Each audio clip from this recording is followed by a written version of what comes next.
A'udzubillahi minasyaitonirrajim. Bismillahirrahmanirrahim. Assalamualaikum warahmatullahi wabarakatuh. Alhamdulillahirabbil alamin wassalatu wassalamu ala sayyidina Muhammadin wa ala alihi wa ashabihi wa man tabi'ahum bi ihsanin ila yaumiddin. Wa ba'd. Ahlan wa sahlan sahabat sekalian di komunitas menjemputjodoh.com. Saya Sandi Legia. Insyaallah dalam beberapa video ke depan kita akan membahas tema yang menarik. Tentu saja tema tentang pernikahan, insyaallah.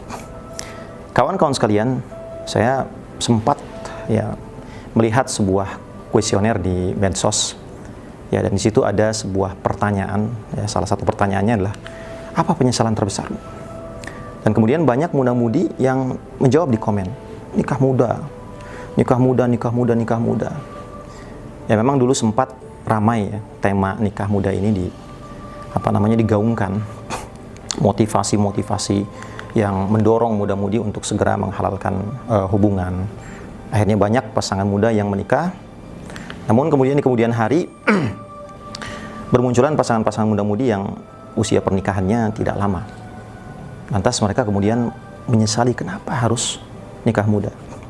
Nah, di sini saya ingin sedikit meluruskan supaya tidak ada keseakaran bahwa yang salah itu adalah nikahnya ataupun mudanya. Sahabat sekalian, nikah itu tidak pernah salah. Allah Subhanahu wa taala ciptakan konsep nikah sebagai rumah bagi jiwa. Diri ini butuh ketenangan. Dan itulah sesungguhnya tujuan dari pernikahan. Litaskunu ilaiha.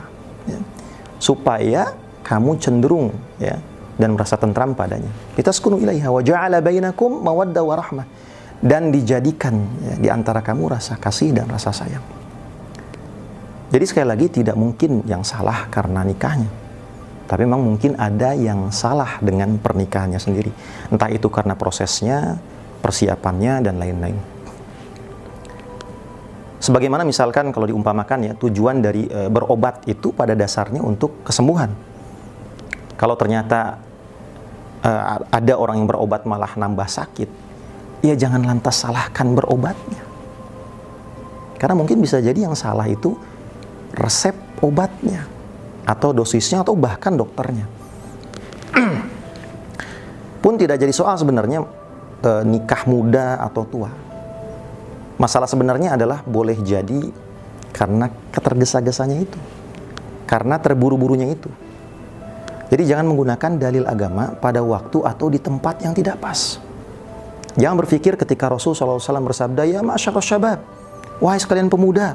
Lantas kita berpikir, oh iya saya ini pemuda nih, harus cepat-cepat nikah nih. Jangan potong hadisnya. Di situ ada syarat man istata'a minkumul ba'ah. Siapa yang sudah mampu. Jadi ada syarat ba'ah di situ, mampu. Bukan sekedar mudanya. Kalau belum mampu bagaimana solusinya? Solusinya di hadis selanjutannya saum.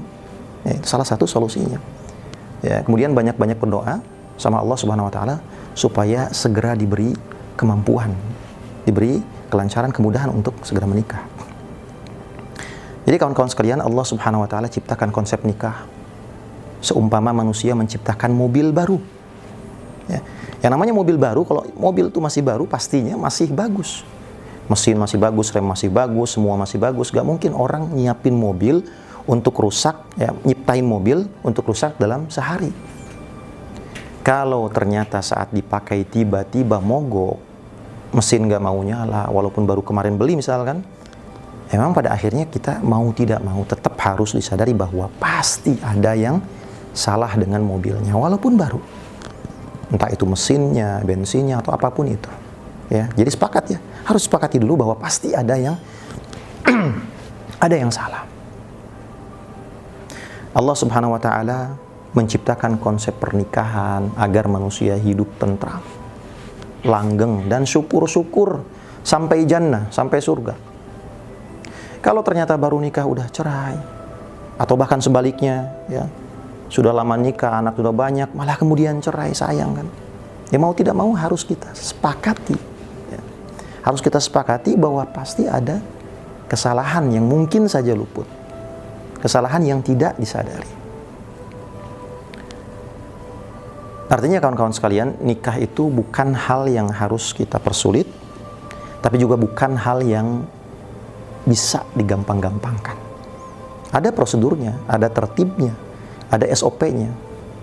Seumpama orang yang mendaki gunung atau hiking, kalau hanya modal nekat, nggak bawa peta, nggak bawa perbekalan, ya besar kemungkinan saat turun gunung nanti, setelah beres hiking, ya malah menyesal. Dan akhirnya kapok, nggak mau naik gunung lagi. Wah, ternyata begini, ngeluh dia. Lain cerita kalau dia misalkan, minimal dia bekal peta, ada petanya. Ya. Tahu arah mau kemana perginya, tahu di mana sebaiknya dia istirahat, ya. Belok kanan atau belok kiri dan seterusnya. Insya Allah bekal peta, selamat insya Allah. Nah kawan sekalian, menikah itu menyatukan dua hati. Dan masalah hati tidak mudah, ya. Lebih banyak bagiannya yang tersembunyi ketimbang bagiannya yang nampak. Lisan, memang katanya lisan cerminan hati. Tapi tak dapat dipungkiri bahwa kadang ada orang yang karena jago atau pandai bersilat lidah, sehingga mungkin saja orang-orang tertipu karena kemampuannya bersilat lidah. Hati sebenarnya tidak bisa terlihat. Dan kalau urusannya sudah hati, tentu bekal materi saja tidak cukup. Bekal mau saja tidak cukup. Apalagi bekal nekat. Persiapannya harus luar dan dalam, zahir dan batin. Persiapannya harus dengan iman, ilmu dan amal. Dan amalnya pun bukan sekedar amal. Bukan sekedar amal, tapi amalan terbaik. Jadi menjemput jodoh terbaik itu harus dengan amalan terbaik. Karena Allah Subhanahu wa taala berfirman, A'udzubillahi minasyaitonirrajim. Bismillahirrahmanirrahim. Alladzi khalaqal mauta wal hayata liyabluwakum ayyukum ahsanu amala wa huwal azizul ghafur.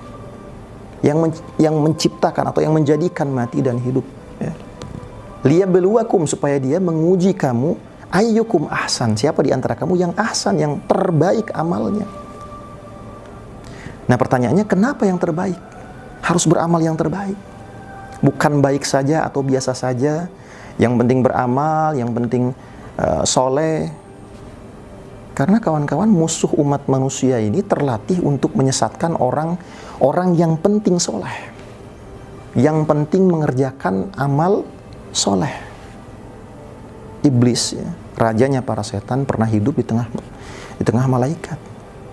Malaikat yang suci, malaikat yang soleh. Jadi kalau yang penting soleh, ya mereka tidak akan memandang kita sebagai objek yang sulit disesatkan. Nah, maka kita rubah mindsetnya sekarang bahwa menjadi soleh itu penting. Bukan yang penting soleh. Amal soleh itu penting. Bukan yang penting amal soleh. Nah ini penting, sangat penting. Apalagi sebelum menikah. Karena memang kelakuan iblis dan antek-anteknya setan ini salah satunya adalah mencerai-beraikan manusia, termasuk dalam, ya, kehidupan rumah tangga. Ya, disebutkan dalam sebuah hadis, ini diriwayatkan oleh sahabat Jabir radhiyallahu anhu, bahwa Rasul sallallahu alaihi wasallam pernah bersabda, "Inna iblis yadha'u arsyahu 'alal ma', thumma yab'atsu sarayahu fa'adnahu minhu manzilatan a'zamuhum fitnatan. Yaji'u ahaduhum fayaqul fa'altu kadza wa kadza fayaqul ma sana'ta syai'an. Qala thumma yaji'u ahaduhum fayaqul ma taraktuhu hatta farraqtu bainahu wa baina imra'atihi." Ya, qal fayudnihi minhu wa yaqulu ni'ma anta. Di dalam hadis ini disebutkan sungguhnya iblis itu meletakkan singgasana di atas air, di atas laut. Ya, kemudian dia mengutus bala tentaranya, setan. Maka disebutkan dalam hadis ini yang paling dekat dengan iblis ini, ya, jabatannya atau posisinya adalah yang paling besar bencananya atau daya rusaknya. Maka pada saat itu datang salah seorang setan dari bala tentara iblis ini dan kemudian berkata, "Wahai iblis, aku telah melakukan ini dan itu. Ya, aku telah membuat dia mabuk," misalkan seperti itu. Namun kemudian iblis berkata, "Ma sana'ta syai'an, kau tidak ngapain kau tidak melakukan apapun." Ya. Kemudian datang yang lain dan berkata, ya, "Ma farraqtu." Kata si setan ini, "Aku tidak meninggalkan orang itu. Mataroktu, aku tidak meninggalkan orang itu sampai hingga aku berhasil memisahkan dia dan istrinya." Maka kemudian iblis pun mendekatinya dan berkata, "Ni'ma anta, begini nih Ini setan yang keren, ini setan yang hebat. Sahabat sekalian, kita ini sudah terlalu material dalam banyak hal. Padahal kita punya akidah yang sebagian besarnya ghaib atau tidak teraba, ya, tidak dijangkau oleh panca indera. Makanya tidak sedikit di antara kita yang punya pikiran kalau amalan ibadah tidak ada hubungan langsung dengan masalah jodoh atau pernikahan. Yang punya hubungan langsung adalah uang, ya, kesiapan ini, kesiapan itu, yang sifatnya zahir, yang sifatnya nampak. Dan disinilah awal bencana itu dimulai. Kalau saya boleh umpamakan, pernikahan dan berkeluarga itu seperti sebuah buku. Yang namanya buku ada mukaddimahnya atau ada pendahuluannya. Salah satu fungsi pendahuluan adalah sebagai penjelas dari tujuan. Ini mau dibawa kemana nih buku tersebut?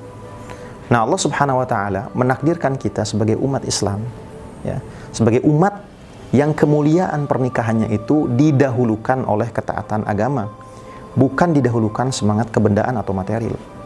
Saya nikah karena pasangan saya itu cantik, ganteng.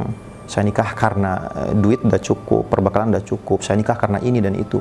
Apalagi didahulukan dengan hal-hal yang jelas-jelas mengotori kesucian hati, kesucian diri.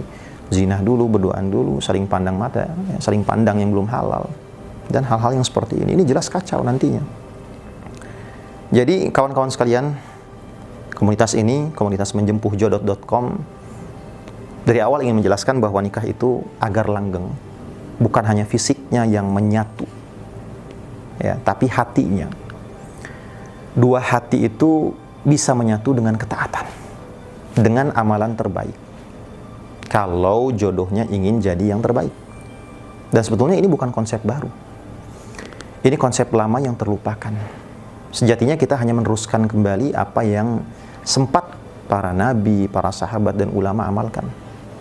Untuk menjadi yang terbaik, kita butuh effort lebih, butuh usaha lebih, butuh amalan lebih. Kalau ingin jadi yang terbaik, harus kita paksakan dari awal. Sebagaimana firman Allah, A'udzubillahi minasyaitonirrajim, afa ghaira dinillahi yabghun wa lahu aslama man fis samawati wal ardi taw'an wa karha. Ya, taw'an wa karha, ya, wa ilaihi yurja'un. Maka kata Allah, apakah mereka mencari agama yang lain dari agama Allah? Padahal kepadanya lah yang di langit dan di bumi. Ya, menyerahkan diri yang di langit dan di bumi, baik dengan sukarela maupun terpaksa. Dan kepada Allah lah mereka dikembalikan. Jadi itulah kawan-kawan, di sesi muqaddimah ini, ya, sebagai sebuah muqaddimah, bahwa harus kita sadari betul bahwa yang namanya pernikahan ini, kalau ulama bilang dawamul hal, baqaul hal minal muhal. Baqaul hal minal muhal. Tetapnya kondisi adalah suatu hal yang mustahil. Ya, jangan lihat asiknya saja, nikah. Tapi kita juga perlu sadar, ternyata bahwa pernikahan juga kalau ingin langgeng perlu ada maintenance, perlu ada perawatan, perlu dijaga. Nah, inilah yang insya Allah kita akan bahas di video-video selanjutnya. Barangkali itu yang bisa disampaikan dalam sesi muqaddimah ini. Wallahu a'lam bishawab. Assalamualaikum warahmatullahi wabarakatuh.